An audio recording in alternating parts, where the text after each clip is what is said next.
Hi everyone, I hope you're all doing well. I haven't made a video in a long time, so I thought I would return with a special one. This time, I'm going to be covering part of an episode from a Netflix series called Degrassi Next Class. Now, for those who don't know, Degrassi is a franchise that has multiple iterations, each with their own seasons, starting from Degrassi Junior High in the late 80s to Degrassi Next Class in 2017. I've watched all the episodes in the franchise, so I know quite a bit about Degrassi. Thus, I won't be going into this episode completely blind to how Degrassi works.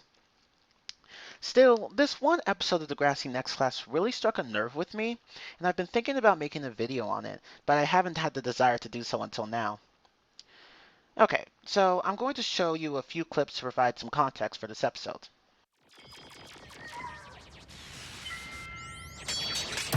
Come on, faster. Yeah, join me. Okay. All right, this kid's back door. I'm gonna gank her. Well, hike up your skirt and do it quick. We need you over here. Target annihilated. Let's do this. They're in a sec. I'm destroying minions up the left. BJ, cover me with a taunt. Coming up, they're gonna be honest like girls at an H&M sale. All right, let's move in, guys. All right, come on. Pause. Drop your rage. Rage drop. Faster. Come on. We got this.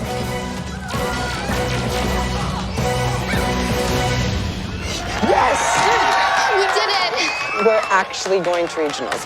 If I bring home a trophy, my parents will die. Gotta admit, you were right about ganking that girl first. One day you'll learn.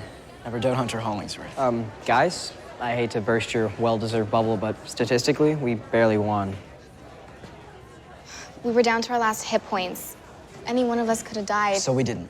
Yeah, but have you seen the other teams in regionals? Newman High are beasts. We can take those guys. On these laggy machines, I thought mine was gonna freeze entirely. And I heard Northern's playing on Digital Storm GTX 980s. So we give up? We are this close to hanging a banner in the gym and being heroes to this stupid school. Thanks for coming. Okay, but on these CPUs, in a game of millimeters, we're miles away. No, I refuse to accept defeat before battle. I'll get us new computers. How? I told you, never doubt Hunter Hollingsworth. BJ, once you finish juggling, you have to race back to join us, or we'll all get destroyed like this. 100% more Barry Allen. Got it. Is it even possible to move like the Flash on these laggy machines? Hunter, you called this practice. We might not need it anymore. We can get the new gear. In roughly 4 days by my count. We need to get back to work. We need to research the new gear. Can we help you? Have you heard what people are saying about you guys? For the last time, if people are making fun of us, we don't care. Yeah, they're not making fun. They're saying your video and your club is misogynist and that it celebrates sexualized violence. Anyways, there's an emergency meeting in student council after school. This is the stupidest thing I've ever heard. Don't shoot the messenger. Then who do I shoot? To summarize, there's a gaming club at the high school, and they're participating in tournaments for an online multiplayer game. They managed to get a ticket to regionals, but they need better equipment to keep up with the high-speed action gameplay, or else the other teams will be ahead of them in points. One of the team members says that he's going to find a way to get them better gaming equipment, so he decides to run a Kickstarter campaign to raise enough money for it. He later finds that the club has managed to raise some money. It seems that the team may be able to get the gear that they need. Unfortunately, a new obstacle has now presented itself. The class president informs the club that the game they're playing is misogynistic and sexist. Why? Well, we'll find out soon enough. Sit down. One at a time. We're here to discuss the future of Gamer Club, not snipe at each other. Maya, the Feminist Club still has the floor. As I was saying, when Hunter and his friends play their games, they say a lot of really sexist stuff. So you've been spying on us? You play in the gym, You wouldn't say anything offensive in there. hike up your skirt, referring to the victims only as ladies. Before I begin analyzing this episode, for your reference, the girl in the hijab is named Goldi, the blonde girl sitting next to her is named Maya, and the boy arguing against them from across the table is named Hunter. Anyway, we're actually off to a good start with the Feminist Club. This is one valid complaint that they've made so far. I personally don't find comments like that offensive, but I know that not everyone is going to feel the same way. These comments are not appropriate for public events. Fine, we'll stop. And that's really the only solution that needs to be implemented. Just stop making the offensive comments. Done. Can I go? That's not all. Okay, so we're not done. Your game also hypersexualizes women. And the men are shown as powerful and notably clothed. Those aren't even humans. Those are like animals and plants and robots and stuff. Yeah, with tons of cleave. I fail to see how this is an issue. It's a well-known fact that sex sells in the media. It just does. Sexualization of women is quite commonplace. It's not just in this game. Heck, there are women sexualizing themselves in the media, and there are some men doing it too. Knowing this, I can't really see how sexualization is an issue. It's a marketing strategy. You don't have to like it, but that's subjective. Just because you don't like it does not necessarily mean that it's bad. Now to address the other point Goldi brought up. She said that the men in this game are powerful while the women are not. Again, this is another marketing strategy. Most video game players are men. Video game developers want to sell their games to these men. You do the math. Of course, the powerful characters in the game are going to be men. How is this an issue? It wouldn't be an issue if only women were the powerful characters, so why would it be an issue the other way around? Plus, there are plenty of strong female characters in gaming. Samus Aran, Lara Croft, Bayonetta, Faith Connors, etc. You get the point. How's that any different from a cheerleading uniform? They're regularly attacked. It's potentially harmful to any woman who's experienced violence.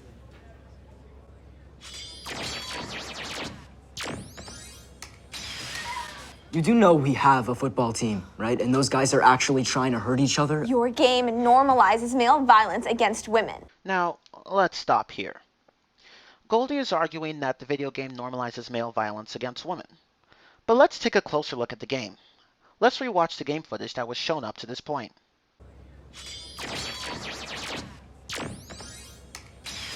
Okay, so from these clips, we can see male characters attacking female characters. But if you pay close attention, you can see one of the female characters attacking another female character. Plus, as you will soon see, Hunter says later in the episode that the game has an option to remove the female characters.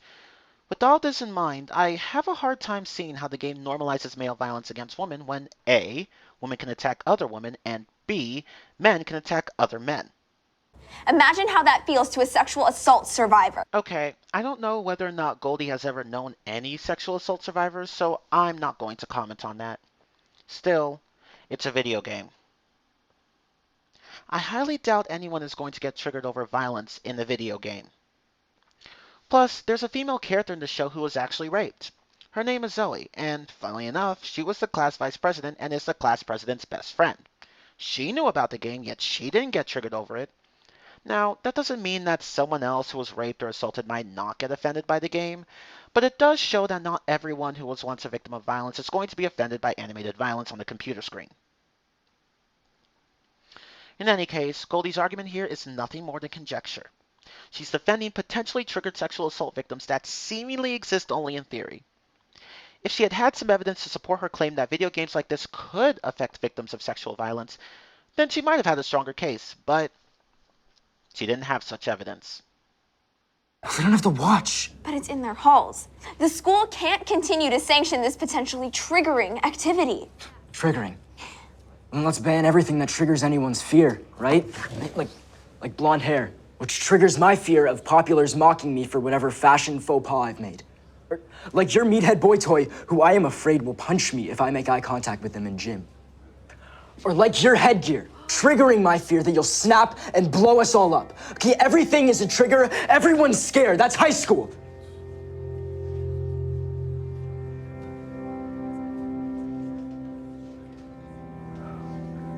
This whole thing is stupid. Now, before I start hearing comments about how Hunter's an Islamophobe, he was trying to make a point. Granted, he made that point very badly, but he had a point. Anything in this world is potentially triggering. If you ban anything that falls under this category, then there wouldn't be very many things left to enjoy. You would have to censor so many things, and that's not a world I want to live in. Both Stinson and the PTA approached me. Because that's what I was thinking about the whole thing. I didn't really like the idea. No, of course. Yeah. Please don't shut us down just because I said some things the wrong way. And what, pray tell, was the right way to stereotype my entire religion? I was trying to make a point about irrational fear. I think it's dumb that people think that. Okay, I've got solutions, all right? We'll ditch the headsets, no more trash talk. Again, this is a perfect solution to the only valid issue that the Feminist Club brought up. And we just won't use the female characters at all. So there's gonna be no female representation? Okay, you can't have it both ways. You just can't. You're the one complaining about the female characters being scantily clad. Now that they're going to be removed from the game, it's still an issue? Really? You can't have your cake and eat it too. It's either one thing or the other. Pick one. That's how compromise works. Another thing that's problematic about this is Goldi's issue with having the female characters removed. According to her, removing the female characters would lead to no female representation in video games. That's the issue here. Not the fact that removing the female characters would lead to men killing only other men. That's just not an issue at all to Goldi. Now, before some of you get out your pitchforks and scream, "That's a what about the men's argument?" just listen to what I have to say first. I'm not finished here. It's not my intention to complain about male disposability in video games. It's just that men have been hurting and even killing other men in video games for a very long time. So why is this phenomenon suddenly an issue when it happens to women? Heck, why is everything suddenly an issue when it happens to women? I guess I'll just never know the answer to that question. Essentially, what I'm asking is this. What is Goldi's point here?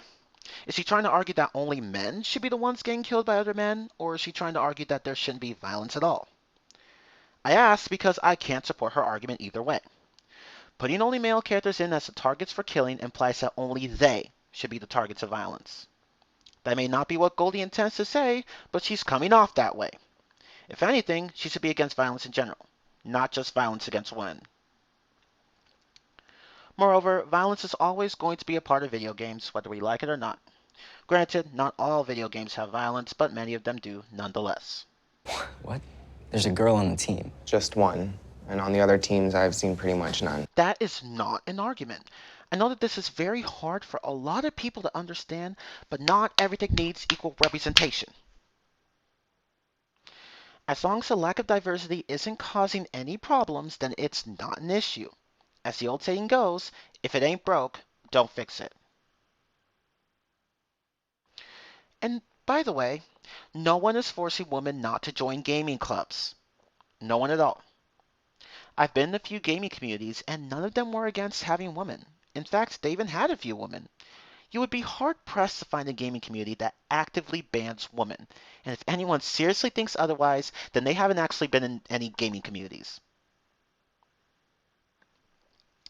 Why are there so few women in gaming clubs then? The reason is simple and honestly not that mind-blowing.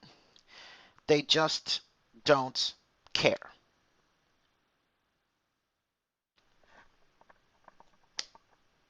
Most women have little to no interest in video games. I don't know why. They just do. If women want to join a gaming club, nothing is stopping them from doing so. What makes this even worse is that the guy who brought up this argument, his name is Tristan and he's the school president by the way, even says that the school's gaming club has one more girl than many other gaming clubs do, which would mean that most gaming clubs in the area have no girls. So what exactly is the issue here? If anything, the fact that the school's gaming club has a girl is a good thing. What, is the club supposed to have 2 girls and 2 guys? Is having just one girl not progressive enough for you? That's an incredibly weak argument because, as I have said, not everything needs equal representation, especially for a team consisting of only 4 members. Before we continue with the episode, let's go back to Goldi's argument about female representation. Here's the thing. You're the activist. You're the one supposed to be solving these types of issues. What are you going to do about it? An activist isn't one who complains about issues. An activist is one who actually finds solutions for issues. You have to be the change you wish to see in the world. It's not going to happen just because you want it. If you want more women and female characters in gaming, go out and actually make it happen. Don't just sit on your butt, complain, and expect equal ratios of men and women in gaming to magically appear. That's not how activism works. That's not to say that this Goldi girl doesn't understand how activism works at all. She did actually solve a valid issue for girls in the school earlier in the season, which I'll explain in the video description below. Unfortunately, regarding this particular topic, she seems to have forgotten what activism means. It's not my fault that guys are better than girls at video games. Oh, wow. Okay, that's not what I'm... Guys grow up playing video games, okay? I don't know why, but by now they're better at it. It's just reality, okay? I'm trying. Okay, so it's clear that the gaming club chose the wrong spokesperson for the group. I'm not going to argue against that. Hunter could have made many better arguments in these discussions, but he wasn't thinking straight and ended up saying some foolish things. If he had taken at least one other member in the club with him so that they could back him up and provide some good arguments, then things might have been different. But that's not what happened, unfortunately. How about you try a different video game? No. I thought we were talking solutions. What about Wii bowling? It's also clear that this Goldi girl doesn't quite understand how compromise works. If she truly wanted to compromise, she would have said something along the lines of, "Hey you guys, I don't think your game is appropriate and I don't like your trash talking. If you could tone down the trash talk and play your game somewhere else, that would be great." Boom, a perfect solution for everyone. But no, that's not what Goldi wanted. She wanted it all. She didn't want the club playing the game at all. Instead, she wanted them to play a different game. That's not compromise. Oh my God. You don't get it, do you? This is the game. Like at nationals, like in the pros. I didn't design it, I just play it. Yeah, exactly. You did not design the game. You and your friends just play it. So why is the Feminist Club going after you? If they wanted to do something productive, they should have just gone to the source of the problem. Oh, I mean, perceived problem. And what would the source of that perceived problem be? The company that made this game in the first place! But no, the Feminist Club members didn't do any of that. Instead, they went and attacked a gaming club that was only playing the game. Okay, the PTA already heard about the meeting in Simpson 2, and they've asked for the club to be shut down. That's bull. When you were elected, you said you'd fight for us. Well, I have to pick my battles, and you made this one too hard to win. Well, in his defense, you did not do a good job of mediating the conflict. I mean, you seriously tried to argue that the lack of female representation in gaming clubs was an actual issue, when it wasn't. Plus, you could have tried to come up with a compromise that would satisfy both groups. You could have said something like, "Goldi, you may have a few good points, but you can't attack the club for just playing the game. They didn't make it. How about we just have them play the game somewhere else and not here in the school?" If you had said something like that, the gaming club might not have been shut down, but you didn't. Instead, you just sat there and let things play out the way they did up to this point. No wonder the school's gaming club was so mad. They had to deal with a ridiculous feminist club and a weak class president.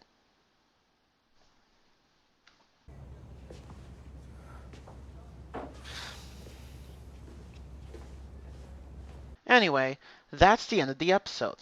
There's a bit more after this part, but it's not an important scene. There are also 2 additional subplots in the episode, but again, they're not important. I want to make it clear that I'm not actually attacking the show or its writers for this episode. Now, the writing could have been better. For instance, who on earth is going to shut down a video game well into a tournament, especially when the other schools seemingly didn't have a problem with the game before? It just doesn't make any sense. The school could have at least let the tournament finish first. Still, an outcome like this is not entirely unrealistic. Unfortunately, these things can happen because of feminism. Some people find it easier to just give in to what feminists and SJWs want so that they would be quiet. I wouldn't be surprised if that was the case here. It's unfair, but it is what it is. Plus, the writers didn't intend to paint Goldi entirely in the right. She wasn't. Let's be honest, who's going to agree with her laughable point about potential triggering? No one in their right mind would. That, and as Hunter said, he and his friends didn't design the game, so there was nothing they could do about it. Again, all of this shows that Goldi wasn't meant to be the only one portrayed in the right. So why did I make this video? I made it because some people seem to agree with Goldi's points. Well, some of her points anyway. I find this problematic because in actuality she had only one valid point. The trash talking. Even then, a solution was presented for that problem. Twice. And it wasn't even a problem with the game, just with the gaming club. All of Goldi's other points were not valid. Not at all. The game is not an issue. Sexualization and violence have been in video games for a long time. For this feminist club, why are they suddenly an issue now? Especially when they involve women. Plus, the lack of female representation in the game is a feminist issue, not a real world issue. What makes this matter worse is that Goldi didn't even try to compromise. She just wanted everything to go her way. Granted, she may not have meant to do that, but that doesn't change the fact that she did it anyway. If she was actually trying to compromise, then she did a really poor job. Also, it didn't help that the class president was too incompetent to mediate the conflict properly. And even if Goldi had gone to the company responsible for making this game and had gotten them to stop people from playing the game entirely, which would realistically never happen, what good would that have done? That would be just one game out of what? Thousands? Like, thousands of games that have sexualization and violence? Shutting this particular game down wouldn't have changed anything. In short, Goldi and her little Crusader Feminist Club did not accomplish anything. She didn't act in the name of actual women's rights. All she did was get a game banned simply because she didn't like what was in it, and the gaming club got punished for it. This was essentially censorship, and the gaming club bore the full brunt of it. This is why I made this video, to show that the arguments of Goldi, Maya, and the rest of the feminist club don't actually hold any water. Essentially, my question to Goldi, her allies, and anyone else who agrees with her is this.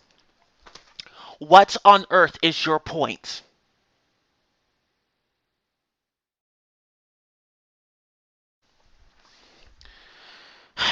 It's clear that Goldi and her feminist allies have not actually played very many video games.